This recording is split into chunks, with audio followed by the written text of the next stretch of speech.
Público. Democracia M y Democracia TV presentan Diálogos con Francisco Rocha. Diálogos.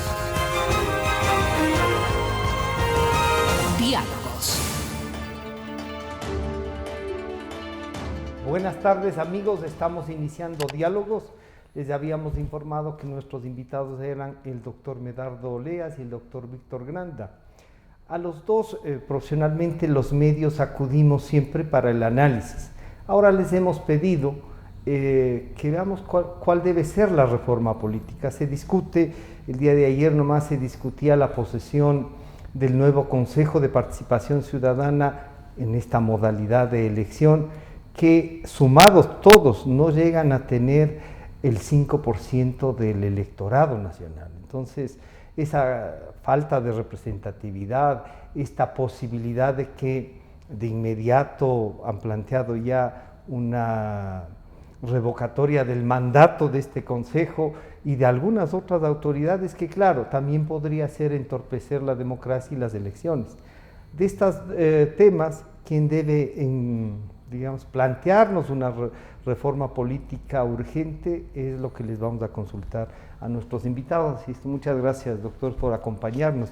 Doctor Oleas, de su experiencia y el seguimiento que ha venido haciendo usted en el Consejo Nacional Electoral, el antiguo Tribunal Supremo Electoral, ¿cuál debe ser la reforma política de la que todo el mundo habla? Ya hay un proyecto presentado por un consejero, pero que no empata incluso en el Consejo Nacional Electoral esas propuestas. Así es que una primera visión de eso. Bienvenido, buenas tardes. Bueno, buenas tardes, un cordial saludo a Víctor y a todos los televidentes de este medio de comunicación. A mí me preocupa mucho porque la posición del Consejo Nacional Electoral es incierta. Por un lado, la señora presidenta dice que para ella la reforma tiene que centrarse en el método de adjudicación de escaños, en el control de la campaña preelectoral y en el control del fondo partidario permanente. Eso, o sea, significa que para ella no hay problemas en la democracia, por ejemplo, con la participación de 280 partidos que no tuvieron una votación adecuada para que puedan permanecer en la palestra política, o el padrón electoral del que ya nadie habla, o de la forma de difusión y promoción, porque esta es una democracia frágil, que ha demostrado su fragilidad en el último proceso, donde la mayoría de alcaldes llegaron con 20% de los votos y con minorías a ejercer su representación, lo que les va a causar problemas. Si aplicamos la misma ley ineficiente, mala, el mismo sistema que se viene aplicando para las próximas elecciones, vamos a tener una asamblea con bloques a lo mejor de 5, de 10, y eso no es adecuado para la democracia. Por eso creo que debemos centrarnos, a mi criterio, en lo siguiente. Primero, tiene que regularse la vida de los partidos políticos haciendo una diferencia con los movimientos, tal como claramente lo señala nuestra Constitución. La Constitución... ¿Está aplicando la ley? La Constitución. Porque la Constitución dice que los partidos tendrán afiliados y los movimientos tendrán los adherentes. Por aquí utilizaron la figura de los adherentes ocasionales o permanentes. Adherente ocasional es el que pasa por la calle y les regala una firma, no tiene compromiso ni ideológico ni programático, ni siquiera identificación plena con los líderes que están formando el movimiento. Y ellos son los que habilitaron la creación de movimientos parroquiales, cantonales, provinciales que contaminaron el sistema. Entonces yo creo que hay que regular, porque para las próximas elecciones solo los partidos nacionales deberían presentar candidatos. Y candidatos que vayan a ejercer su potestad nacional, entonces. Así es, porque además... Pero dice usted, los asambleístas que si bien tienen una representación provincial, van a legislar para nivel nacional, no es un tema local. Es así. Por eso hay que desaparecer también la votación por distritos, porque ese es un error. Supuestamente el distrito se creó para acercar al elector a los elegidos, eso no funciona. Y yo creo que la representación tiene que tener una visión nacional. Las leyes son nacionales, no son ni parroquiales, ni cantonales, ni provinciales. Y de esa manera vamos estructurando un buen sistema para la nominación de candidatos, que no haya tantos candidatos como los que hubieron. Con 80,000 candidatos no hubo ni siquiera posibilidad alguna de que les podamos conocer físicamente. Peor aún, que podamos identificar las propuestas. Y más aún cuando en forma ilegal se aplica la facultad que tiene el Consejo Nacional Electoral para la promoción electoral con las famosas franjas publicitarias, cuando la Constitución y la ley en forma muy clara dice que la promoción electoral será a través de debates temáticos, y eso no lo aplicaron, porque yo creo que el pueblo ecuatoriano recursos para, o más bien se administra recursos para cuñas, y en la cuña no dicen absolutamente nada. O sea, yo creo que hay que cambiar todo eso, pero centrándonos en esto. Entonces, partidos políticos, padrón electoral del que nadie habla, y posteriormente las cosas secundarias son adjudicación de escaños utilizando el método Oester que están pidiendo, que es más democrático antes de que el dejón, como le digo, hacer desaparecer los distritos, la votación en plancha, porque es un absurdo que una persona pueda votar por un candidato de derecha o izquierda. No. Yo creo que tiene que respetarse ciertos conceptos ideológicos que aquí ya se los va perdiendo. Para fortalecer los partidos y las organizaciones. Indudablemente. Entonces esas cosas debemos buscar, un nuevo método para poder identificar a los candidatos, como el que estoy proponiendo, el que consta en la Constitución. Entonces, si nosotros ubicamos adecuadamente cuáles son los puntos que deben ser tratados en la reforma, vamos a avanzar, porque lo que a mí me preocupa es que este rato la Asamblea Nacional ya tiene en segundo debate analizados 70 artículos que nadie sabe qué están haciendo, incorporando. El gobierno nacional tiene el acuerdo nacional, que no sabemos quiénes están en ese acuerdo nacional.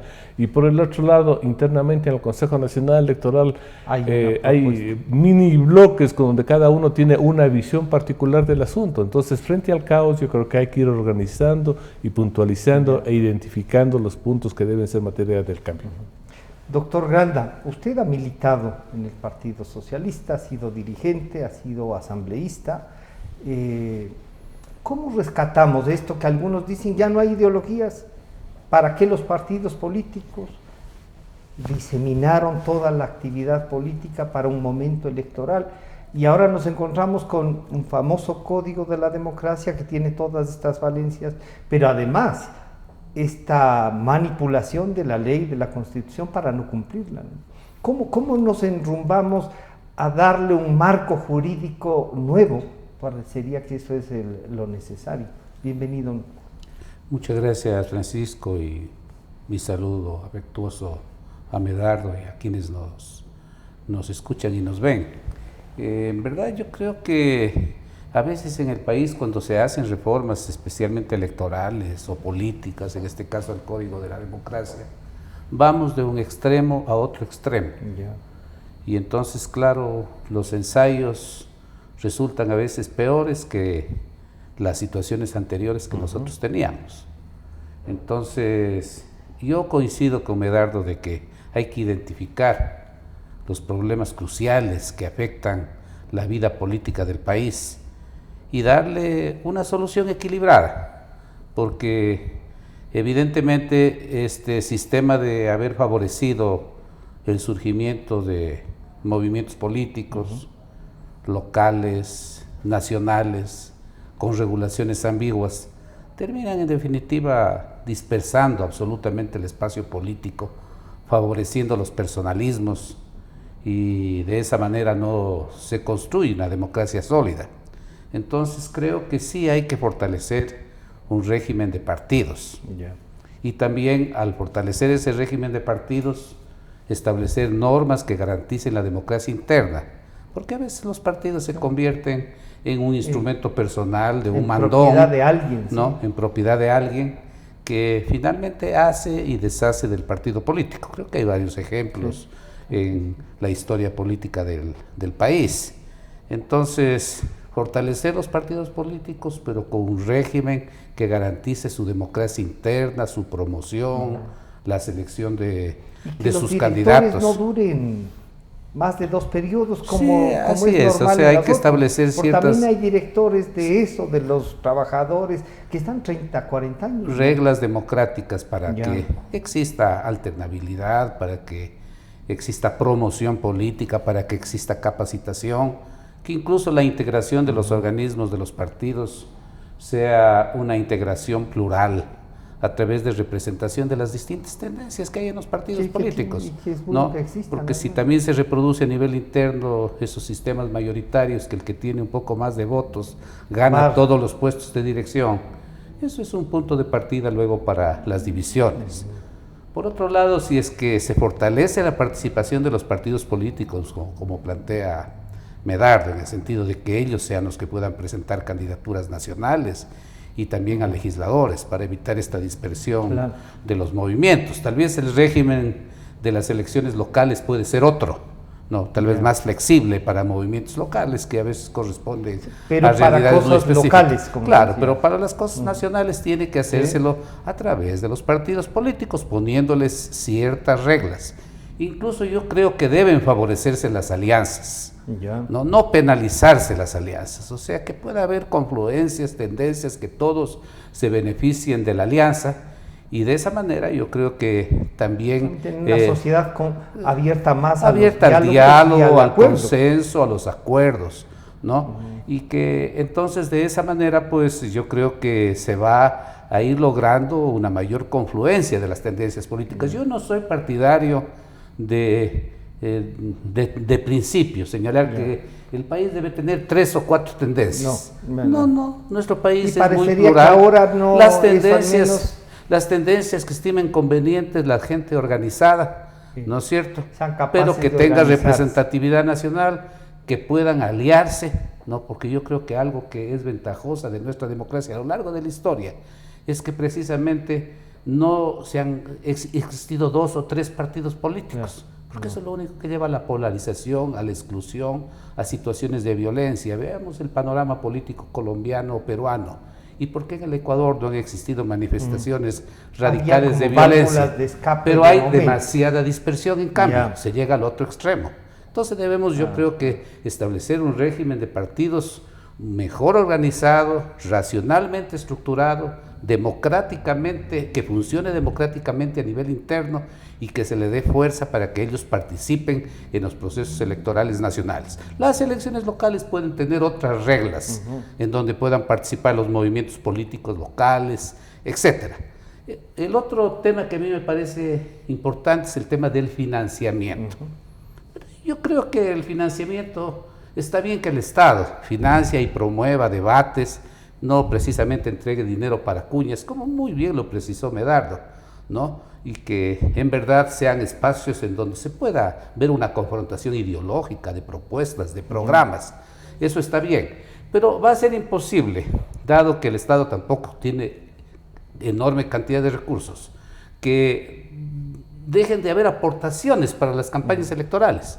Pero esas aportaciones tienen que ser reguladas, no pueden ser aportaciones ilimitadas, ¿no es cierto? En donde que se vea casi una inversión y no una aporte. Exacto, que se ve como una inversión que después tiene que ser compensada. Debe haber un límite de aportes, ¿no es cierto? Y con ciertas regulaciones y límites de comportamiento también después. Y un control rígido, exacto. Y luego un comportamiento adecuado, porque si alguien pone 2 o 3 millones en una campaña, ¿no es cierto? Como ocurrió en el feriado bancario para financiar una candidatura, ¿no? Y luego, claro, el presidente tiene que poner en los principales cargos a los banqueros que aportaron su campaña, y luego dicta un feriado bancario para beneficiar a sus financistas.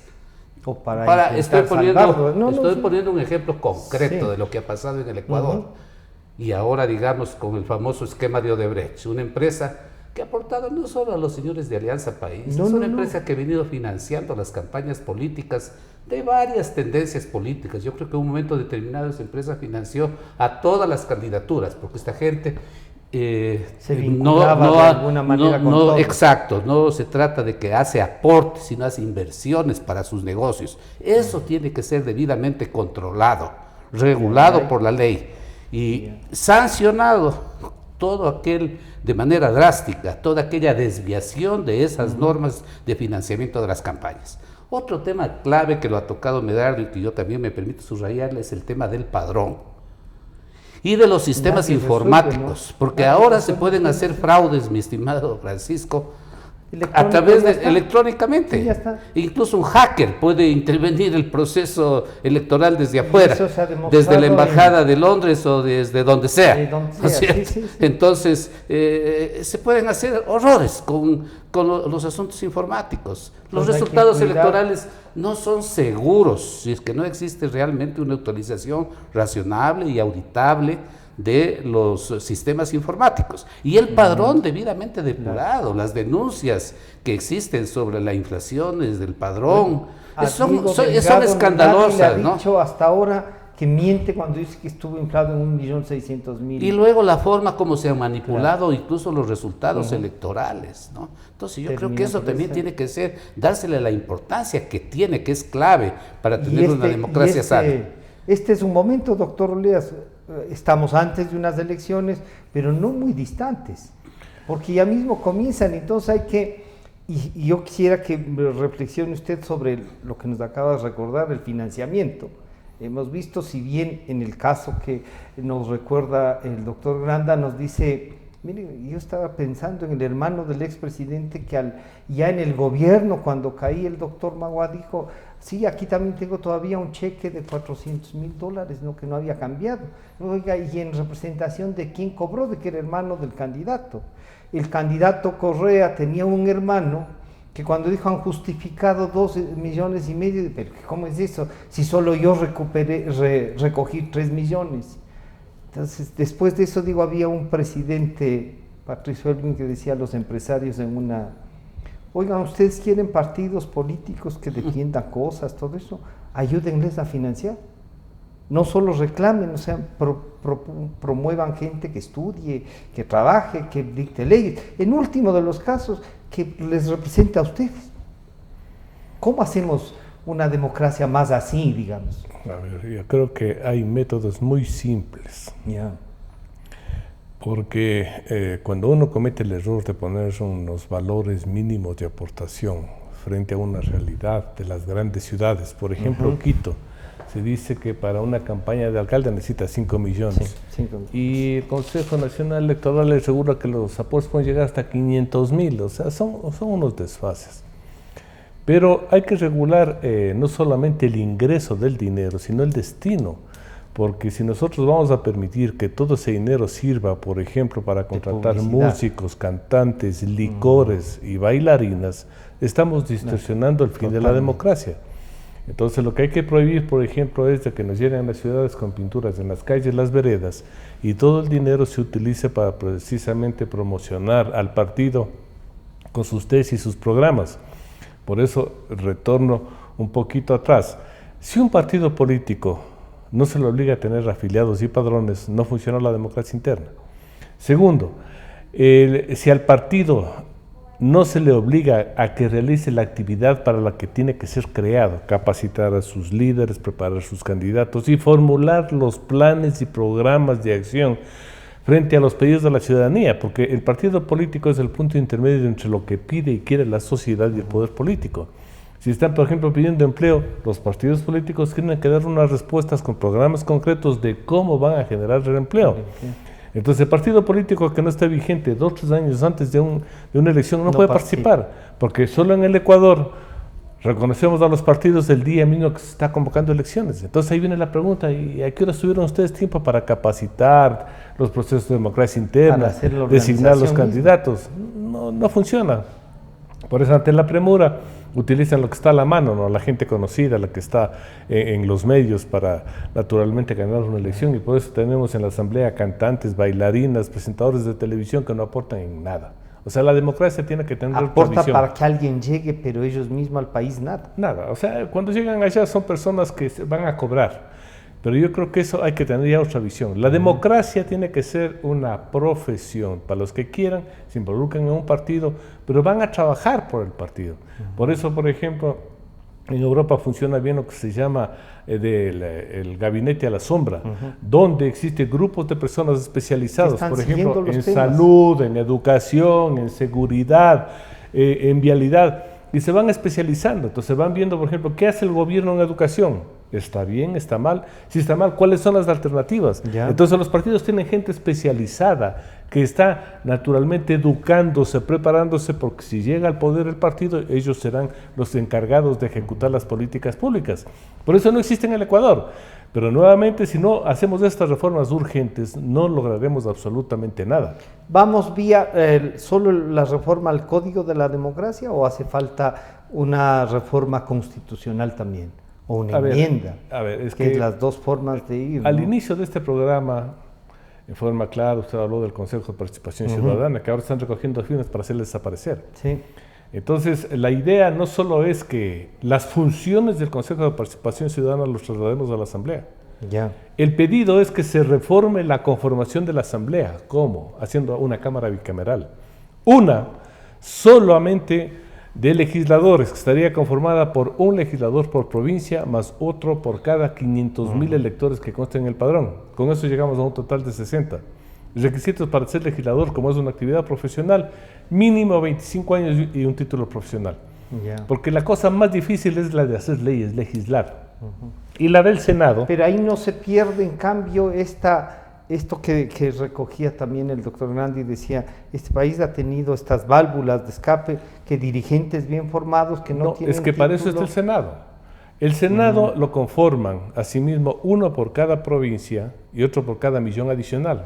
Llegaremos a 30. Pero para ser senador se requiere solamente una cosa, 45 años de edad.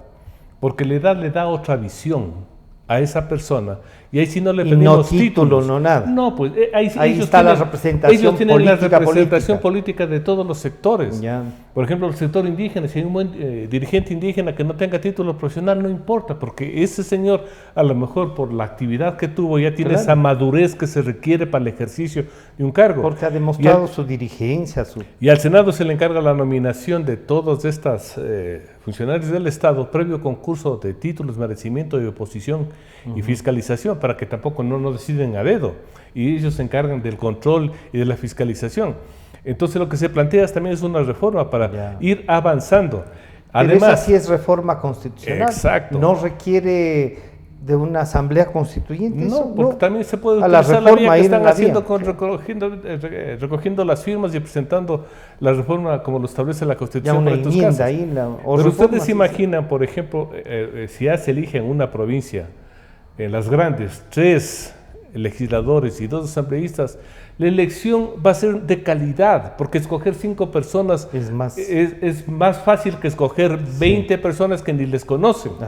Entonces yo creo que si vamos cambiando estas formas, vamos a tener una democracia futuro de calidad. Pero estos temas tienen que debatirse, tienen que discutirse. ¿El planteamiento suyo sería ir a la reforma constitucional para cambiar el modelo de golpe? ¿O no solo el código de la democracia? Es que para las dos cosas tienen. Porque además yo creo que es más beneficioso ir haciendo estas reformas parciales que meternos otra vez a una asamblea constituyente, que en primer lugar no sabemos quiénes van a ir. Y en segundo pueden meter ahí con este gato por liebre. Liebre. Pero si vamos discutiendo estos temas puntuales que estamos analizando, 2 o 3 puntos, para el ciudadano es más fácil comprender, analizar y dar su opinión, porque son cosas ya más básicas. No nos metemos a la globalidad de una gran reforma constitucional a la que nos han acostumbrado con las famosas asambleas, sino ir puliendo estas cosas que creo que nos ayudarán mucho. Doctor Granda, ¿usted estaría de acuerdo? ¿Pensaría que esto de hacer 2 cámaras, creo que en la historia del país han habido 2 cámaras con senadores funcionales y todo eso? Ya de la experiencia sería, ¿vale esta propuesta que vuelve a ser, digamos, un poco cómo fortalecemos la democracia? Y claro, planteado como nos plantea el doctor Oleas, parecería que sí podemos encontrar a estos buenos ecuatorianos incluso para que se comprometan a hacerlo. Bueno, en realidad el esquema que se plantea no deja de tener sus aspectos a favor y también sus peros, que son resultado de nuestra propia experiencia política en el funcionamiento del sistema bicameral. Pero creo yo que sí hay que encontrarle una solución al problema del Consejo de Participación Ciudadana y la función de transparencia y control. Yo quiero señalar que la función de transparencia y control a mí no me parece un desacierto. ¿No? Porque los organismos de control a veces actúan de la manera más dispersa, más contradictoria. En nuestro esquema constitucional tradicional se habla de órganos extrapoderes. Mejor que sean una función del Estado, ¿no? Ese concepto de poderes hace tiempo que fue abandonado en la ciencia política y más bien se habla de funciones. Y el control sí es una función que debería ser sistemática, organizada, coherente, ¿no? Pero de ahí a estatizar la participación ciudadana en un consejo es otra cosa, ¿no? Pero que las funciones que hacen control deberían estar debidamente coordinadas, deberían planificar sus acciones, etcétera, tener un plan, objetivos, proyectos para Un que mínimo de institucionalidad. Exacto, también. o sea, digamos, tienen su propia institucionalidad, Sí, pero esa institucionalidad tiene que ser debidamente articulada y coordinada. Entonces, a mí, por ejemplo, me parece que ese es un punto de debate, mantener la función de transparencia y control, pero con esos objetivos. Ya. En cuanto al Consejo de Participación Ciudadana, sería una barbaridad que el Consejo de Participación Ciudadana simplemente desaparezca para que las atribuciones de designación y nombramiento de funcionarios Pasen a la asamblea. Hemos estado en la asamblea en varias ocasiones y todos somos testigos de que esa forma de designación, de reparto entre los partidos políticos y de ponerse de acuerdo de que yo pongo este, yo pongo el otro, termina en definitiva dañando el objetivo. Dañando real. totalmente la institucionalidad del país, porque en definitiva hay dueños de los designados, ¿no? Entonces, por ejemplo, hay que recoger de lo que ha pasado la necesidad de mantener los concursos de méritos y oposición, pero bien hechos, ¿no? Si es que va la designación otra vez a la asamblea, tal vez me parecería conveniente lo que plantea Medardo, de que haya una cámara especializada en revisión de la ley y en los temas de designaciones, como sucede en todas las democracias del mundo, en donde designaciones estatales, no como estas que tienen que ver con los órganos de control, o incluso con los representantes del Estado hacia afuera, puedan ser examinadas por una cámara alta, ¿no? Por una cámara donde la gente puede oponerse. Claro, que hagan los reparos. Este sistema de impugnación está bien, ¿no? Evidentemente impugnaciones que deben ser debidamente sustentadas con la opción de quien sea acusado o inculpado pueda ejercer plenamente su defensa y de esa manera que se pueda tomar una decisión. No volver al sistema del reparto, en síntesis, me parece a mí, sino pero mantener concursos Víctor, de oposición. Usted dice el reparto, ¿no choca con eso de llegar a acuerdos? Pero porque cuando usted dice, nombremos al contralor y presenta acuerdos, el candidato, el contralor, a contralor el presidente de la República y el Congreso elige de esa terna y le puede impugnar, le puede hacer lo que usted quiera, pero ¿puede llegar a acuerdos también para que se le apruebe al primero de la terna o no? Eso ya bueno, a mí me parece que habría que ver primero la cualificación de los candidatos. Entonces, un concurso de méritos y oposición bien hecho no está mal, me parece bien, siempre que se lo perfeccione y no sea un instrumento de manipulación como ocurrió en el correísmo, ¿no? Está bien eso. Segundo, un sistema de impugnación ciudadana a las personas que van a optar por un cargo. Eso no está mal, pues. No, exacto. Yo creo que eso está bien. Y ya si después de eso, ¿no es cierto?, ya en la designación final, ¿no es cierto?, las fuerzas políticas tienen que confluir o ponerse de acuerdo para la designación definitiva, luego de todos estos filtros, digamos así. Entonces yo creo que también no vamos a llegar al extremo de decir que no va a haber un acuerdo político sobre ese tipo de temas, ¿no? Vea, por ejemplo, yo sí creo que hemos avanzado en el tema de la Corte Nacional de Justicia. La Corte Nacional de Justicia como reparto de jueces en la Asamblea Nacional, en la Corte Suprema de Justicia, ¿no es cierto? Eso era una barbaridad, ¿no? Porque digamos ahí era los partidos mayoritarios o que querían controlar las salas penales. Pero incluso esos proponían a sus mejores hombres. Bueno, pero en todo caso eso significaba un control indirecto, especialmente de las salas penales, que son las más disputadas, a los partidos de menos importancia o que tenían menos legisladores para que participen en el paquete, le daban algún puesto en la sala civil o en la sala laboral, ¿no? Entonces yo creo que ese sistema está mal. Yo creo que sí hemos avanzado en el sentido de que los cargos a la función judicial, ¿no es cierto?, sean vigilados por un consejo de la judicatura, que haya un sistema de selección con veeduría internacional de los jueces, respetar la carrera judicial, promocionar este modelo académicos, que nos tiene con esta Corte profesionales. Nacional. Y esta Corte Nacional, si alguna cosa no tiene, digamos, es vergüenza. No, yo francamente, Francisco, discreparía de eso. Hay gentes judiciales que han llegado, que nunca hubieran llegado por un sistema de reparto. ¿No? Que en cambio, si es que hubiera un sistema de reparto, jamás jueces que han hecho una labor correcta dentro de la función han llegado a la misma. No digo que sea tampoco una corte dechada de virtudes, ¿no? Hay gente que entró finalmente por estar alineada con el gobierno. Sí, sí.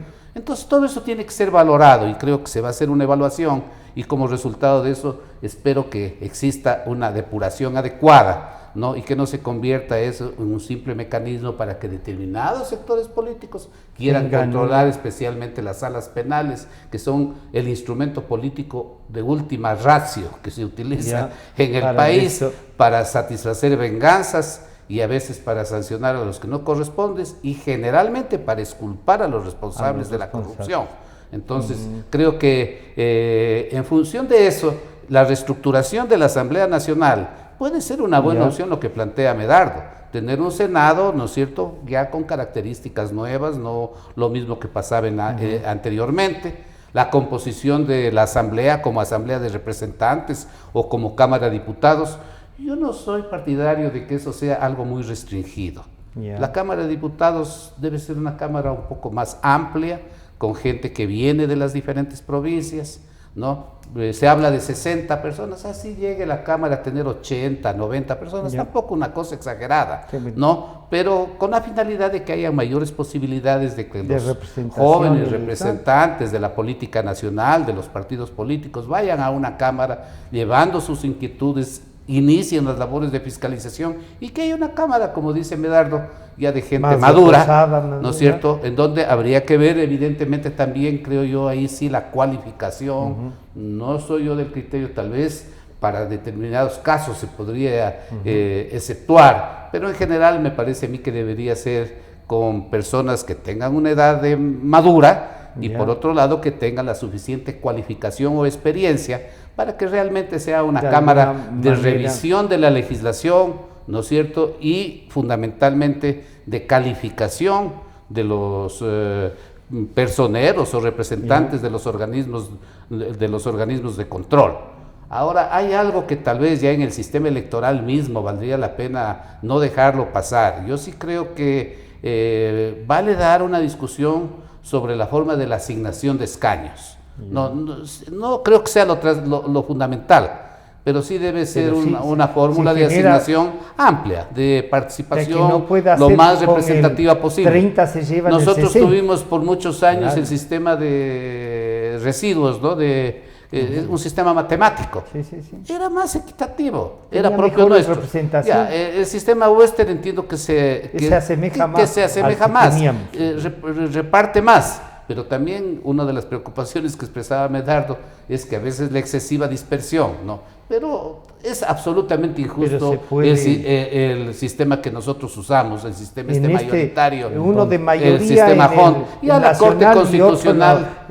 Corte Constitucional en su momento dijo que era inconstitucional y sin embargo Correa lo reintrodujo. Y incluso en el último sistema que tenemos electoral es una cosa contradictoria, porque entiendo que los legisladores nacionales se reparten mediante el sistema Western y el otro se reparte mediante el sistema de HON. Y hay provincias en donde gente que ha sacado el 40-45% es la minoría más votada y termina llevándose la totalidad de la representación. Una cosa realmente absurda, ¿no? Doctor Oleas, acabamos ya de vincular los resultados de la decisión que se toma. Por ejemplo, claro, el doctor Granda dice, tenemos una corte donde algunos jueces no habrían llegado si hubiese sido el otro modelo. Y es consecuencia de cómo se han ido estructurando y cómo se han elegido y cómo se arma, digamos, el aparataje político.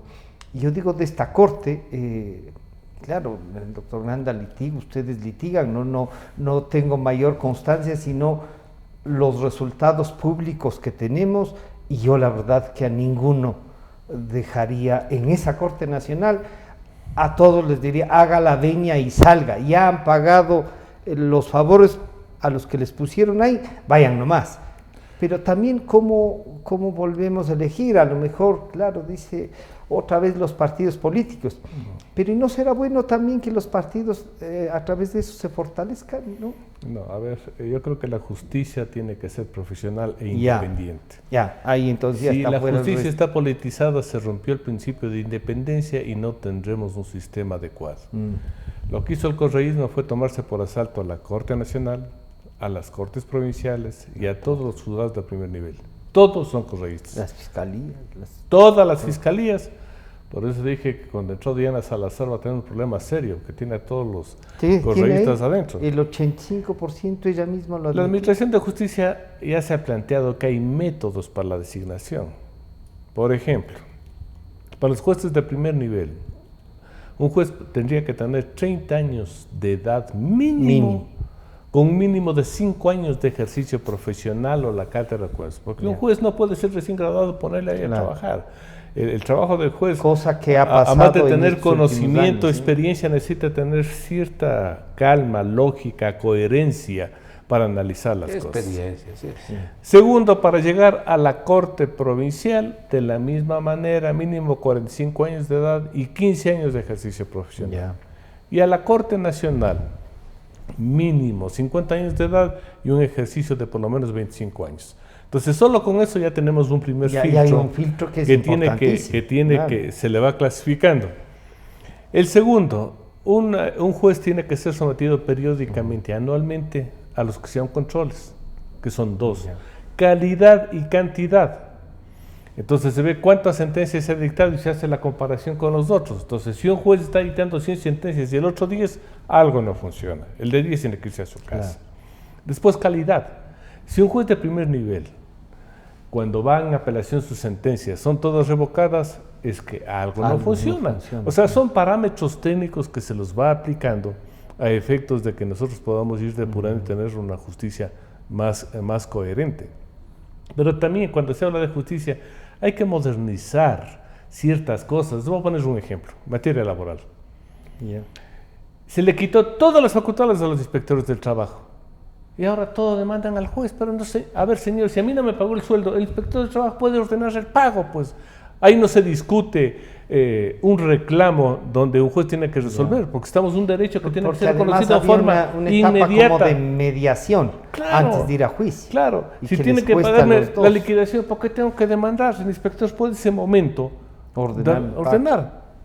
Entonces, de esa manera descargamos lo que es el trabajo ya del juez en administrar justicia, porque justicia no es desconocer, por ejemplo, los legítimos derechos que ya tiene el trabajador con su sueldo, su liquidación. La cosa más grave es la parte penal, porque aquí tenemos un mal enfoque.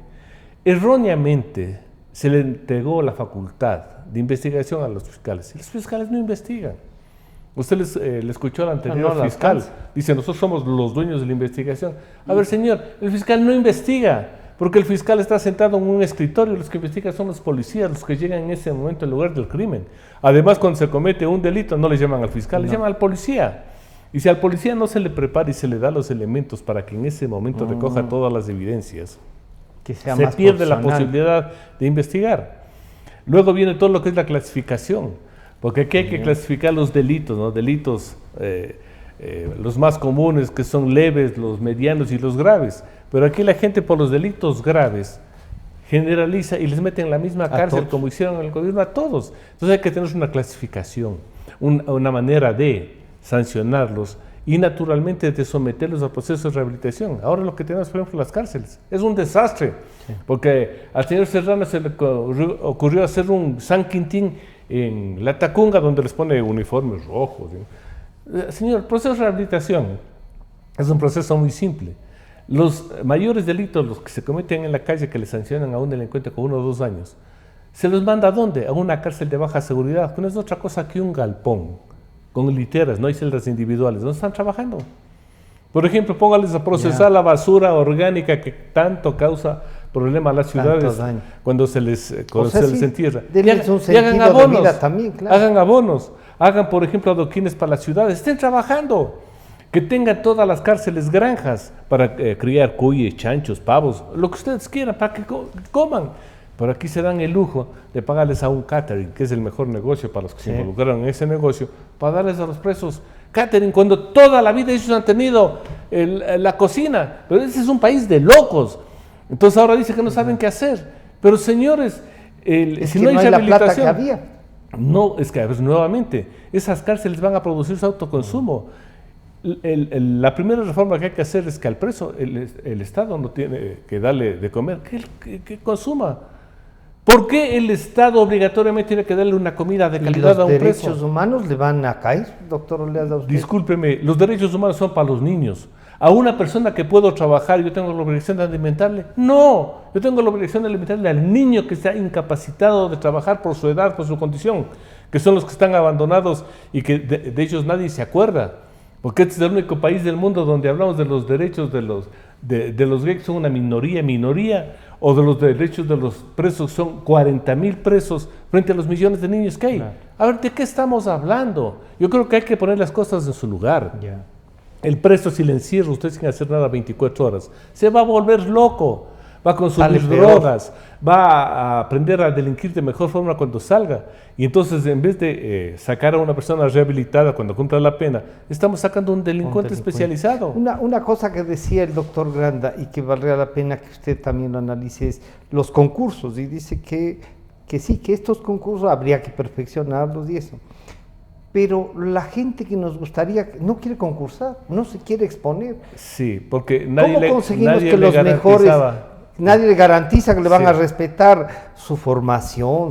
Es que, a ver, como yo planteé, si va el Senado a elegir primero la nominación tiene que ser de la sociedad civil.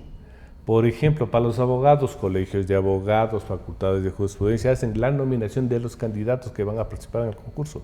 Entonces, solo con ese filtro dejamos a un lado a la clase política que va a querer al hombre de confianza, porque las universidades van a mandar a los mejores hombres. Después, un concurso donde no solo se establezca, por ejemplo, esas pruebas que ya todo el mundo sabe que si le dan la prueba antes va a sacar 100, como la señora Martínez, que fue la más calificada, o el excontralor.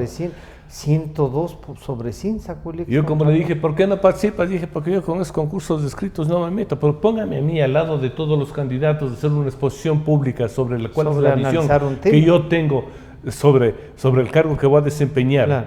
Y con un debate con todos ahí, y uno va a identificar si este señor sabe o no sabe la materia, o si no está preparado. O sea, hay sistemas.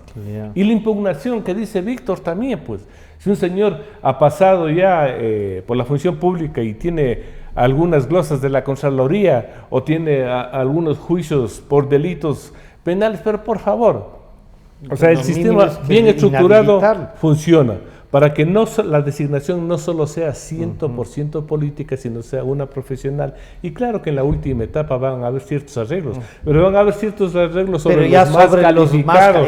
Ya resulta otra cosa. Entonces, procedimientos hay. Porque ahora sí me preocupa, por ejemplo, que si desaparece el Consejo de Participación Ciudadana, solo eso, no la función de transparencia, porque esa debe existir. ¿Así? ¿Usted también está de acuerdo? Pero la función de transparencia es la que engloba a todas las instituciones, por ejemplo, la superintendencia, las fiscalías, que funcione. Pero eso parece que se reúnen sí se reúnen. Pero ahora se están reuniendo y ellos son los que dan las políticas generales de aplicación de todos los organismos. Esa es la función.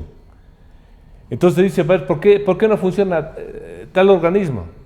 Entonces ellos dan las políticas generales para aplicar y para que se autocontrolen en todos los organismos de control.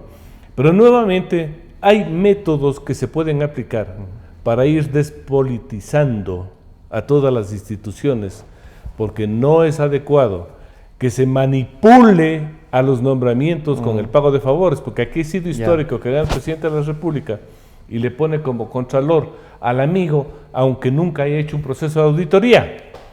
O antes les ponían como jueces al abogado que en su vida había manejado un juicio. Entonces esas cosas tienen que cambiarse, porque la función pública no puede ser el pago de favores para el amigo que le ayudó en la campaña, o el pago de las inversiones realizadas por quien financió la gran parte de esa campaña. La parte de la campaña. Entonces hay formas y formas de ir estructurando un sistema más equilibrado para tener instituciones auténticamente profesionales. Y ahí voy yo, doctor Granda, y apelo más a su militancia y a eso. ¿Por qué esto de politizar? Cuando uno dice, yo normalmente suelo promover que la gente haga política, que se involucre, que tome partido, no importa con quién, suelo decir, pero que se involucre. Pero cuando gente como usted nos dice hay que despolitizar todo y nos volvemos entonces a unos técnicos que responden que es solo a la técnica. Bueno, por eso mismo, Francisco, lo que hemos planteado, porque en este sentido hemos coincidido con Medardo, hay que fortalecer los partidos políticos, los auténticos partidos políticos, en el sentido de una identificación ideológica, promoción de cuadros, formación, participación. Entonces yo creo que en eso debería la función electoral controlar que se haga, ¿no? Eso deben hacer los partidos, no pueden ser partidos solo para participar en las elecciones, ¿no es cierto? Como se los hace, generalmente se los reconoce casi al límite del tiempo para que puedan participar en las elecciones. Pero vea, por ejemplo, también me parece conveniente, ya que estábamos en esa discusión respecto del futuro del Consejo de Participación Ciudadana. Por favor. El Consejo de Participación tiene el asunto de las designaciones que ya vemos. Hay que buscarle otra alternativa a través de la Asamblea, del Senado, de las ideas que aquí se han planteado. Pero tiene otras funciones que son importantes, que son promover la participación y la lucha anticorrupción. Un consejo estatizado no puede hacer eso, porque eso se convierte en algo manipulado por el Estado, ¿no? Lo conveniente es que eso realmente pase a la sociedad, a la organización social. Porque la lucha anticorrupción, tenemos la Fiscalía, la Contraloría, que deben hacer su trabajo. El Estado ya tiene. ¿No?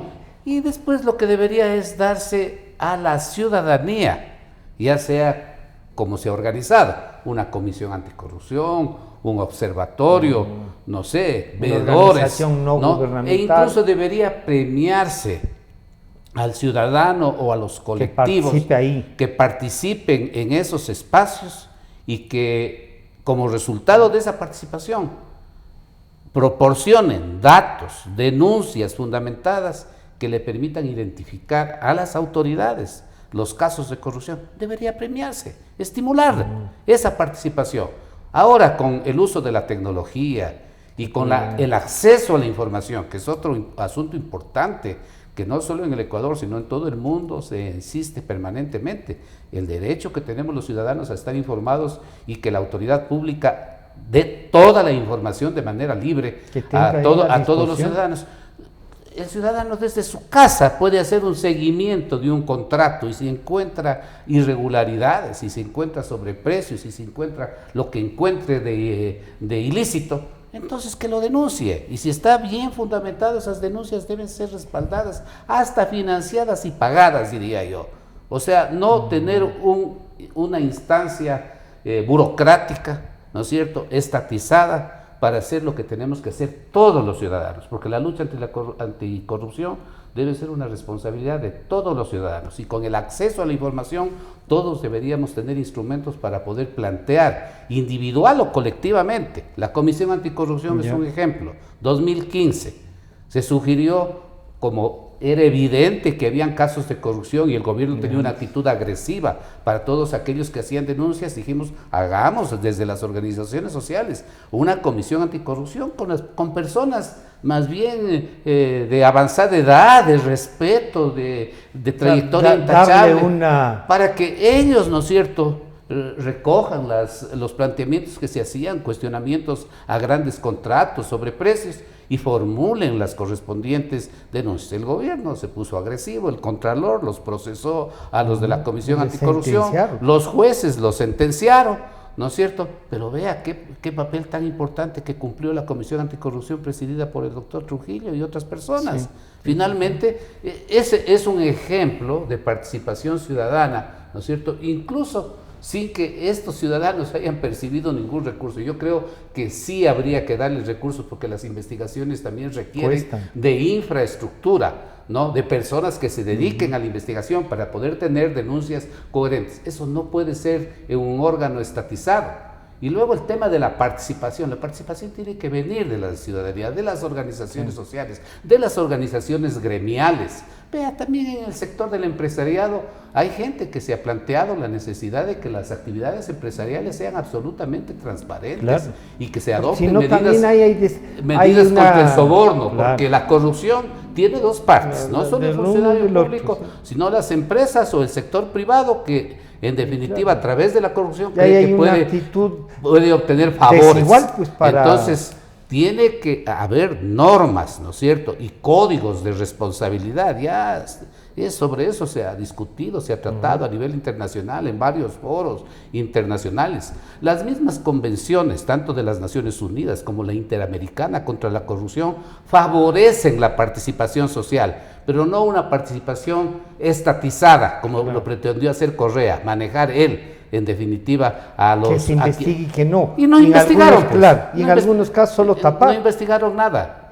El asunto de Odebrecht comenzó a descubrirse porque las denuncias venían desde fuera, porque en los Estados Unidos el Departamento de Justicia detectó que había habido sobornos y porque les cobró, ellos sí, los norteamericanos le cobraron como 3.000 millones de dólares. Hasta ahora no se ha sumado a ninguno de esos procesos donde debería sumarse.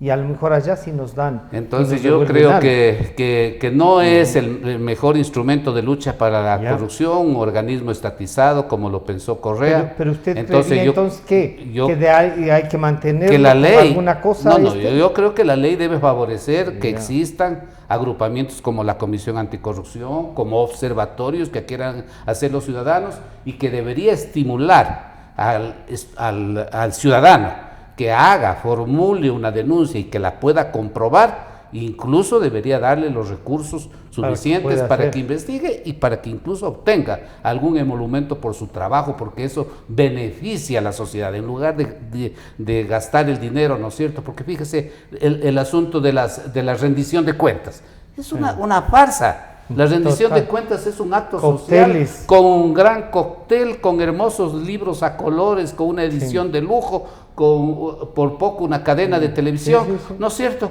Entonces, eso es una cosa realmente bochornosa. ¿Qué es rendición de cuentas? Cuando la Constitución dice que la rendición de cuentas implica una evaluación de la gestión, ¿no? Entonces, ese tipo de cosas tienen que modificarse. Entonces, yo creo que hay que transformar, modificar, adecuar ciertas leyes para favorecer la participación ciudadana, para favorecer la lucha anticorrupción y estimular que los ciudadanos, individualmente o colectivamente, participen en esta labor de denuncia y de lucha contra la corrupción y que ahí concurran a la Contraloría, ¿no es cierto? A las superintendencias, a la Fiscalía, ¿no? Vea, por ejemplo, antes la acción penal no era monopolizada por el fiscal, ¿no? La acción penal podía promoverlo el juez que había llegado a su conocimiento una serie de hechos ilícitos y los ciudadanos podíamos ir a presentar una denuncia. Así comenzó el juicio contra Maguad.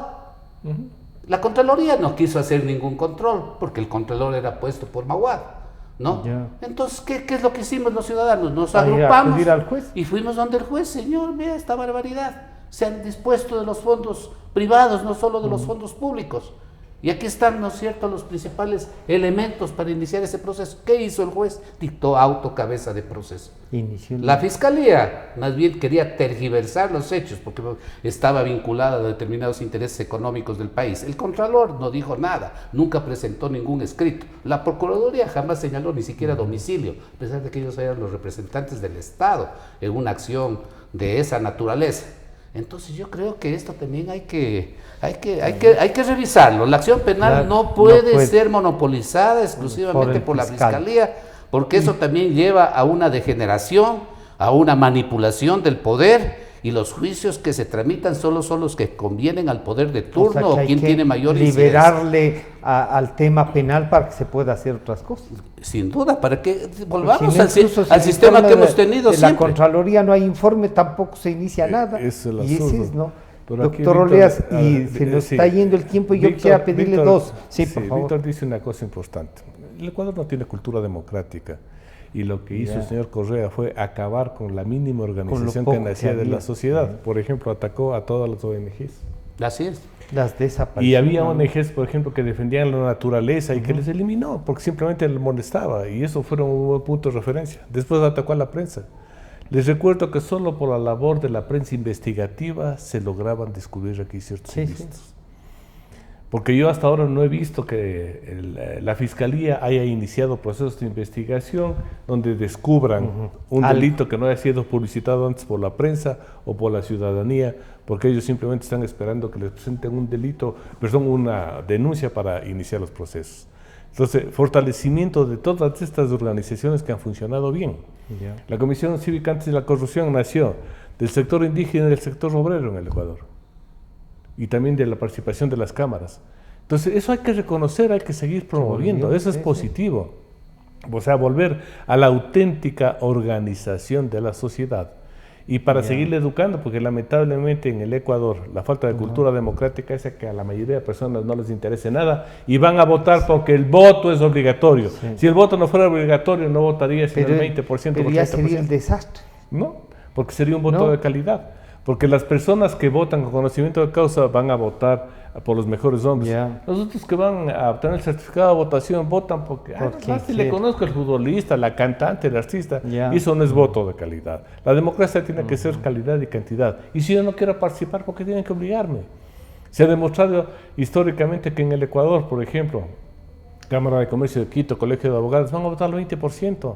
En la organización barrial, en mi sector hay creo que 500 casas, vamos 50. Pero esa gente que quiere participar hay que darle apoyo, porque así se inicia el proceso de reeducación, de participación. Pensar que por la ley ya, si ponemos un consejo de participación, la ciudadanía está representada, eso es una falsedad. No, y acabamos de ver que incluso los que están electos no tienen ni 5%. Por eso garanticemos el trabajo de los periodistas independientes de investigación, de las ONG, como era antes, porque esas son las que sustentan a la ciudadanía organizada y permiten que se descubran ilícitos contra el Estado, Pero vamos primero por el Código de la Democracia y por una reforma constitucional. Parcial a la que están promoviendo, sí. Yo creo que esas se puede ir sumando las dos. Claro. O sea, no solo eliminar al Consejo, solo hay un problema, es la urgencia en el tratamiento, porque nosotros tenemos poco tiempo. Por ejemplo, la reforma tiene que ser conocida, el Código de la Democracia, conocida, tramitada y publicada hasta el mes de diciembre, para que cuando le manden al presidente los 30 días para que objete él pueda hacer los cambios que quiera, o si no, se ratifique en lo que hace la Asamblea, a efectos de que ya ha cumplido todos los pasos que exige la ley, esté lista y publicada a fines del mes de febrero del 2021. Esa es la urgencia. Entonces, si no tenemos claro que es una necesidad nacional, urgente, prioritaria, nuestra democracia será frágil a futuro. Y una última cosa, y el tema del Consejo de Participación Ciudadana, ¿cómo está esto de la revocatoria? ¿Se les puede hacer revocatoria del mandato a ellos también? Claro. Son electos, ¿no? No, a ellos no hay como hacerles revocatoria del mandato, sino juicio político. Entonces a ellos juicio político y naturalmente si consideran que han cometido algunas fallas pueden mandarle a su casa. Recién están llegando, aunque ya anuncian un montón de cosas, pero... Sí, pero nuevamente yo creo que el camino está trazado y el Estado a través del gobierno que dice que ya tiene un gran acuerdo nacional, podría someter a consulta, que es lo más rápido. ¿Usted creería que el presidente podría actuar? ¿No le identificarán a la consulta con el presidente y la gente también puede votar a favor o en contra del presidente y no de la reforma? Depende cómo se lo maneje, pero si las propuestas nacen de la ciudadanía como las que estamos realizando aquí, dos personas que no estamos vinculadas con el gobierno ni partidos políticos y naturalmente las otras comisiones ciudadanas, yo creo que puede tener mayor peso. Pero esa sería la única forma, a través de una consulta que se lo haga inmediato. Porque lo otro va a demorar, por ejemplo, la recolección de firmas, la calificación toma su tiempo, de la Corte Constitucional, etcétera, etcétera. No vamos a tener las reformas. O sea, que habría que pedirle al gobierno que en el diálogo nacional encuentre una forma de presentar. Incluya esto y avancemos. Doctor Granda, ¿cree usted que el gobierno estaría así un poco... ¿Ve la sensación, tiene esto de que no? No le veo yo con ánimos al como gobierno de entrar a una consulta, porque puede producirse el famoso efecto que se ha dado en todos los gobiernos, que la gente ya no piensa en las preguntas, sino si está o no de acuerdo con el gobierno. Pero yo creo que las reformas al Código de la Democracia tienen que ser inmediatas, porque como muy bien dice nuestro amigo y compañero de panel, el tema es que hasta febrero tienen que estar publicadas del año 2020, Claro. porque las elecciones son en el 2021, un año antes tienen que estar fijadas las reglas del juego. Y eso significa que para fines de diciembre tenemos que tener esas reformas claves al Código de la Democracia y tal vez a este régimen de partidos. Yo creo que no serán necesarias más allá de 10 o 12 reformas de fondo, ¿no es cierto?, al Código de la Democracia para enderezar un poco las cosas, para ir al proceso electoral y madurar una reforma constitucional mayor. Que eso sí, yo creo que tomar más tiempo. Creo que lo podría presentar el propio gobierno en base de las mesas de diálogo y todo lo demás, incluso ya cuando sean las próximas elecciones presidenciales o antes o en la primera vuelta, no sé, o para que no se contamine con el tema electoral en el periodo que le queda al presidente Moreno, ¿no? Para discutir ciertas reformas sustanciales a la organización del Estado, que sí la requieren. Yo también soy partidario más de una reforma constitucional que de una asamblea constituyente, porque las asambleas constituyentes generalmente terminan expidiéndose la Constitución conforme a los intereses particulares de quien tiene una mejor perspectiva o posibilidades de llegar al poder. Las constituciones en nuestro país siempre han sido constituciones manipuladas por caudillos o personajes que quieren en definitiva tener una carta política a la medida de su cuerpo, como si hace un traje.